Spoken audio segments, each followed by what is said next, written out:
15 जुलाई 1880 में प्रेमचंद जी का जन्म हुआ। दीवान के पद के लिए नियुक्त किया जा रहा है तो अपने भाग्य को आजमाने के लिए हर एक क्षेत्र से बहुत सारे लोग आए। हॉकी का खेल क्या है, नया था, तो यहाँ पर वो खेल शुरू हुआ। बहुत सवेरे से शाम हो गई लेकिन कोई हार जीत का फैसला नहीं हुआ। वहां पर जो लोग जमे हुए थे, किसी के मन में इसको देखकर दया नहीं आई, सहानुभूति नहीं आई।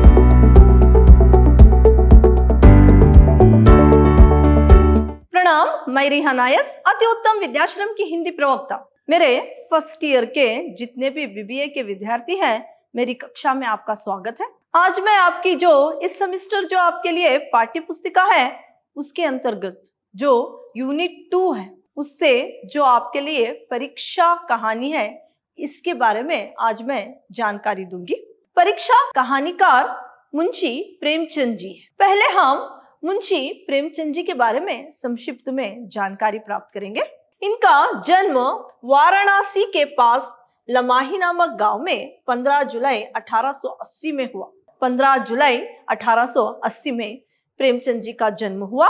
इनकी प्रमुख रचनाएं हैं कफन, नशा, बड़े भाई साहब, पूस की रात, परीक्षा, शतरंज के खिलाड़ी, प्रेरणा आदि, सेवा सदन, प्रेमाश्रम, निर्मला, गोदान आदि ये भी इनकी रचनाएं हैं। और इनकी मृत्यु 8 अक्टूबर 1936 ईस्वी को हुई थी। जो आपके लिए पाठ है, यानी जो आपके लिए परीक्षा कहानी है, वो एक ऐसी कहानी है जो कि योग्य दीवान को चुनने के लिए किस प्रकार उनकी परीक्षा ली गई थी। जो वहां पर आए हुए लोगों की परीक्षा लेकर एक सही व्यक्ति को उस पद के लिए चुना गया था, उसी पर निर्धारित एक ये कहानी है। प्रमुख पात्र इस कहानी के हैं दीवान सरदार सुजन सिंह और महाराज और क्या है जानकीनाथ। ये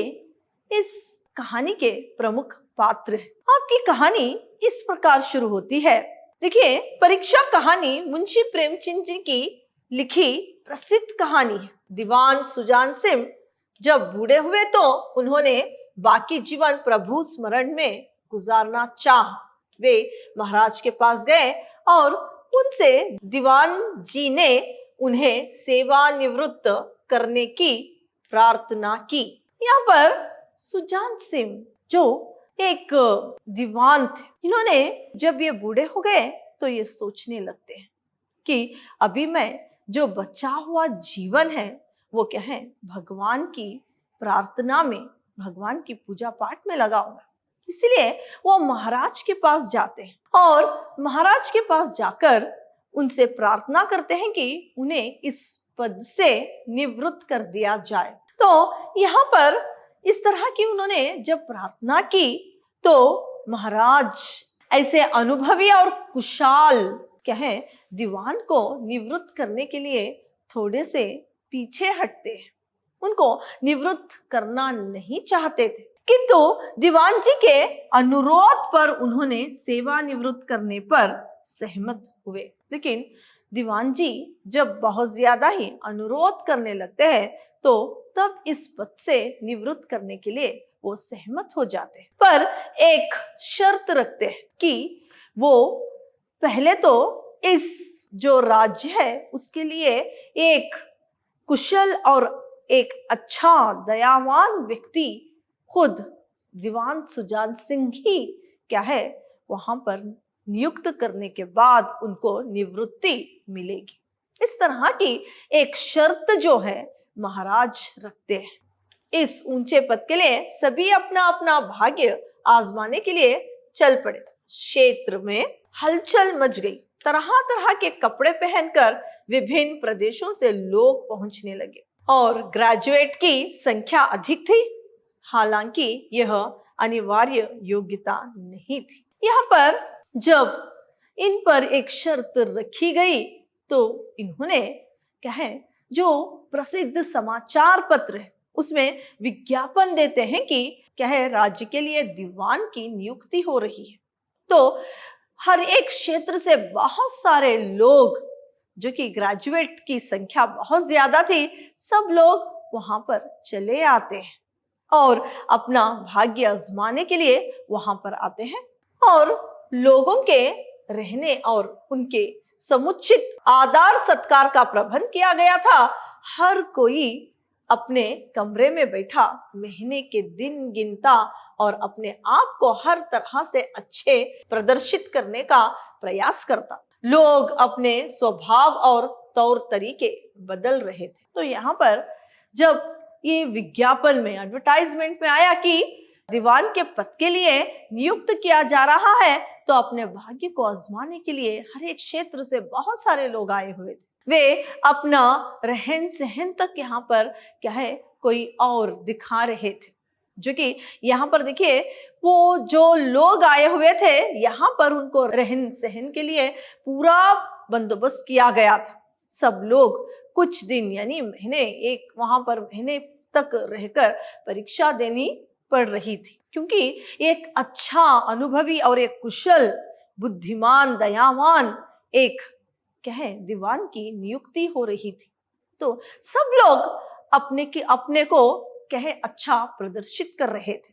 सब लोग क्या है अपने तौर तरीके बदल रहे थे। वहां पर सब लोग जो अपनी आदतें थी उसको छिपाते हुए सिर्फ ढोंग कर रहे थे। जैसे कि यहाँ पर बताया गया है कि श्रीमान 9 बजे उठते थे, जो कि वहां पर व्यक्ति आए हुए थे उनमें से किसी का नाम नहीं दिया गया है, यहाँ पर बताया गया है। तो वो क्या है हर दिन सवेरे 9 बजे उठते थे, लेकिन इन दिनों वे उषा काल में ही उठने लगे। उषा काल में, प्रांत काल ही, सवेरे ही उठने लगे थे। और श्रीमान दासा और जा घर के नौकरों से बुरा व्यवहार करते थे, किंतु आजकल आप और जनाब के बिना नौकरों से बोलते नहीं थे। नास्तिक आस्तिक बन चुके थे।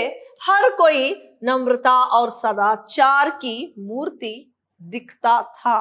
तो यहाँ पर वे अपनी आदतों को बदलते हुए, जो कि अपने घर के नौकरों से बहुत बुरी तरीके से व्यवहार करते थे, वो भी यहाँ पर क्या है जनाब आप, इस तरह के कुछ सम्मानित शब्दों से नौकरों से बातचीत कर रहे थे। और जो नास्तिक थे, जो भगवान पर आस्था नहीं रखते थे, वो भी यहाँ पर आस्तिक बन गए थे, पूजा पाठ में लगे हुए थे। हर कोई अपने आप को अच्छा प्रदर्शित करने में तुला हुआ था। इस तरह से वहां पर क्या है एक माहौल सा बना हुआ था। फिर क्या है कि इस तरह से कुछ दिन बीतते हैं, तो क्या है वहां पर जो युवा थे, ग्रेजुएट लोग थे, उन्होंने सोचा कि यहाँ पर हॉकी खेला जाए। जैसे कि यहाँ पर देखिए युवकों को सूजी की हॉकी का खेल हो जाए। अतः खेल शुरू हो गया।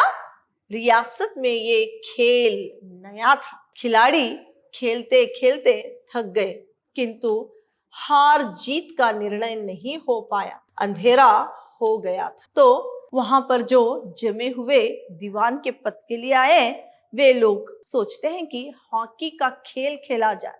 और इस रियासत में हॉकी का खेल क्या है नया था। तो यहाँ पर वो खेल शुरू हुआ। बहुत सवेरे से शाम हो गई, लेकिन कोई हार जीत का फैसला नहीं हुआ। सब लोग इतनी ही फुर्ती के साथ वो खेल रहे थे, कोई भी इन्हीं हार नहीं रहा था।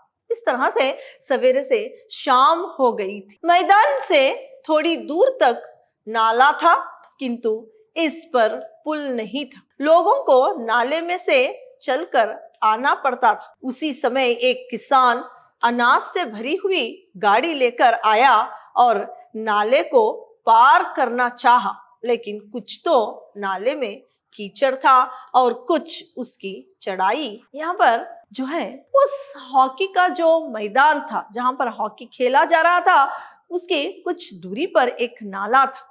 वहां पर पुल नहीं था, ब्रिज बना हुआ नहीं था। सब लोगों को वहां से उस नाले से होते हुए ही आना पड़ता था। तो वहां पर एक किसान जो है अनाज से भरी हुई बैलगाड़ी में वो आता है और उस नाले को वो पार करना था। उसे उस नाले को पार करके जाना था। तो उस नाले में कुछ तो क्या है इतना कीचड़ था और क्या है चढ़ाई भी थी।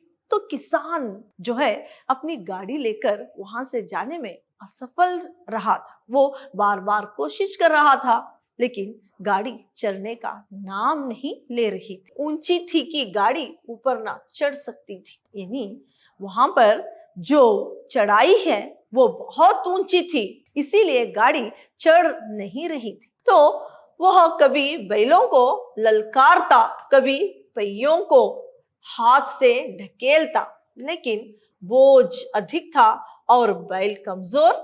गाड़ी ऊपर को नाव चढ़ती भी तो कुछ दूर चढ़कर फिर खिसक कर नीचे पहुंच जाती। तो क्या है, वहां पर अनाज जो है बहुत भारी था और एक तो नाले में कीचड़ भी था और चढ़ाई भी।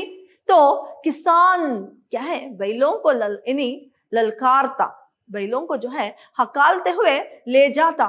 कुछ ऊपर तो गाड़ी चढ़ जाती, लेकिन फिर से खिसक कर नीचे आ जाती। बैल भी क्या है बहुत कमजोर। तो इस तरह का वो प्रयास कर रहा था, क्या है, नाले से पार आने के लिए। तो यहाँ पर देखिए, किंतु किसी के हृदय में से उसके लिए दया और सहानुभूति नहीं थी और पहियों को हाथ से ढकेलता, लेकिन बोझ अधिक था और बैल कमजोर। गाड़ी ऊपर को ना चढ़ती भी तो कुछ दूर चढ़कर फिर खिसक कर नीचे पहुंच जाती।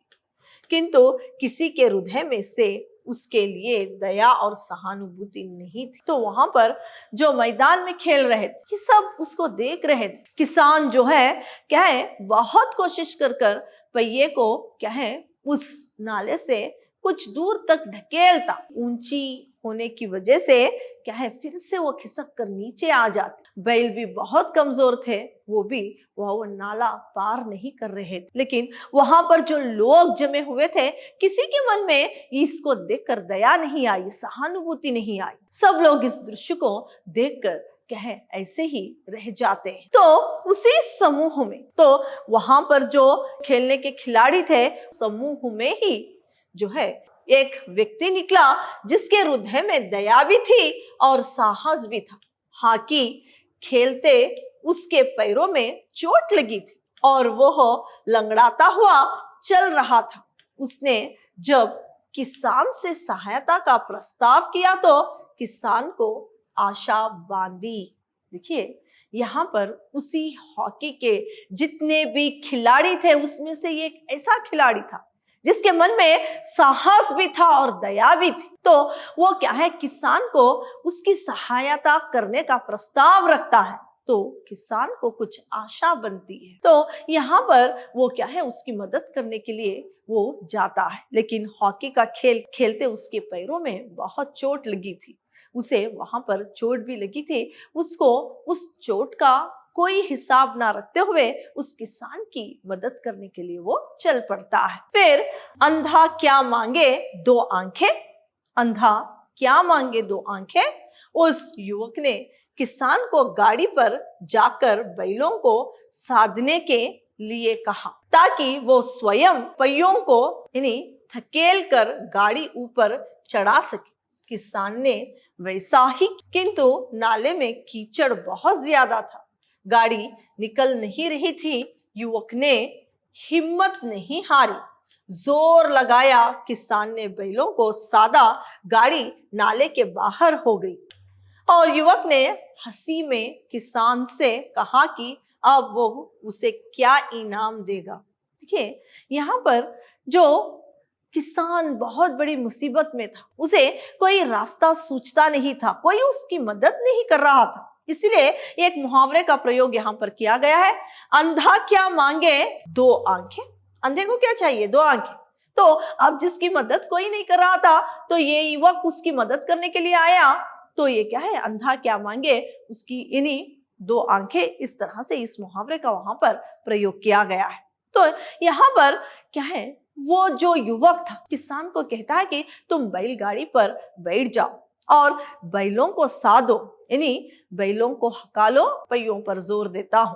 तो उन्होंने इसी तरह से क्या है, वो किसान बैलों को हाँकने लगा और यहाँ पर क्या है, वो युवक पहियों पर जोर देकर ढकेलने लगा। लेकिन कीचड़ बहुत ज्यादा, निकलना, उस नाले से पार होना बैलगाड़ी बहुत मुश्किल थी। लेकिन युवक ने क्या है अपना संयम नहीं छोड़ा, बहुत ही साहस के साथ वो क्या है उस पहियों को ढकेलता है और गाड़ी क्या है नाले के पार आ जाती है। इस तरह से वो साहसी युवक अपने आप को उस नाले में, उस कीचड़ में धंसाते हुए पहियों पर जोर लगाकर गाड़ी को बाहर निकालता है। और निकालने के बाद वो युवक जो है वो हंसते हुए किसान से अपना इनाम मांगता है। तो युवक ने जो है किसान पर बहुत उपकार किया था। गाड़ी ना निकलता तो वो सारी रात वहां फंसा रहता। अतः उत्तर में किसान ने युवक से कहा कि यदि भगवान चाहेगा तो दीवानी उसी ही को मिलेगी। युवक को संदेह हुआ कि कहीं वही दीवान सुजान सिंह तो नहीं, सब कुछ तो उसी से मिलता था। किसान ने भी उसकी ओर तीव्र दृष्टि से देखा। तो जब किसान से क्या है वो युवक इनाम मांगता है तो किसान उसकी ओर हंसते हुए तीव्र दृष्टि से देखता है, मुस्कुराते हुए कहता है कि अगर भगवान चाहे तो क्या है दीवानी तुम्हें ही मिलेगी। जो है किसान की बातें सुनकर वो क्या है वो युवक उनकी ओर तीव्र दृष्टि से देखता है तो क्या है दीवान सुजान सिंह से उनकी शक्ल मिलती है, लगभग वैसी ही नजर आती। तो क्या है वो किसान बताता है कि अगर भगवान चाहे तो दीवानी तुम्हें ही मिलेगी। तो ये भी यानी युवक भी उनकी ओर देखकर मुस्कुराकर रह जाता है। तो इस तरह से वो इनाम मांगता है और किसान क्या है यानी इनाम की बात सुनकर इस तरह से उत्तर देते हैं। तो फिर क्या है वो दिन आ जाता है जबकि दीवान के चयन का दिन आ पहुंचा, यानी जबकि दीवान के लिए